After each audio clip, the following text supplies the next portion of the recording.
That's certainly one of the big considerations that National Security Council, headed by Boris Johnson, are going to have to make. And I just want to step back for a moment, Karen, because you and I have talked a lot about the importance of 5G. This is not just a technology that's going to give you and I faster download speeds on our phone. This is about infrastructure. This is about supporting next generation technologies, potentially driverless cars, potentially smart manufacturing as well. So it becomes very critical for the future of the UK and the UK's economy. And when the National Security Council meets in a few hours' time, they're going to have to weigh up a few considerations and a couple of options here. Firstly, of course, there's pressure from the US, who have said that they want the UK to block out Huawei entirely. And then on the other hand, what you've seen with the Chinese, and I just want to give the example in Germany, Germany has talked about potentially blocking Huawei. That drew ire from the Chinese government, who actually threatened consequences on Germany, and that was looked upon as a threat to some of Germany's exports to China, particularly automakers as well. So, of course, Britain has to weigh up its relationship with both China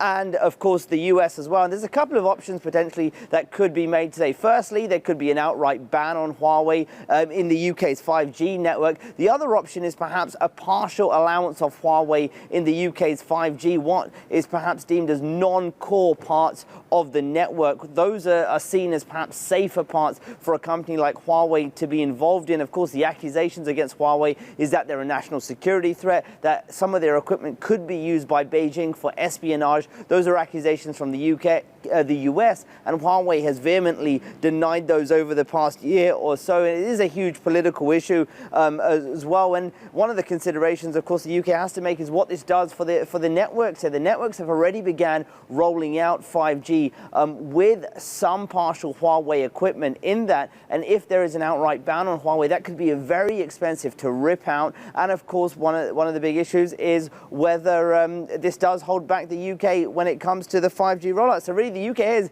in between a rock and a hard place. If there is an outright ban on Huawei, that would be very pleasing, of course, for the US, but it would make the Chinese very angry. On the other hand, if Huawei is allowed into the networks, that will draw the ire of Washington. So big decision for Boris Johnson later today. Guys, back to you. Hi, I'm Joanna Bersecci, and thank you for watching. You can check out more of our videos by clicking on the boxes on the screen. And don't forget to subscribe to our channel for more from CNBC International. Thank you for watching.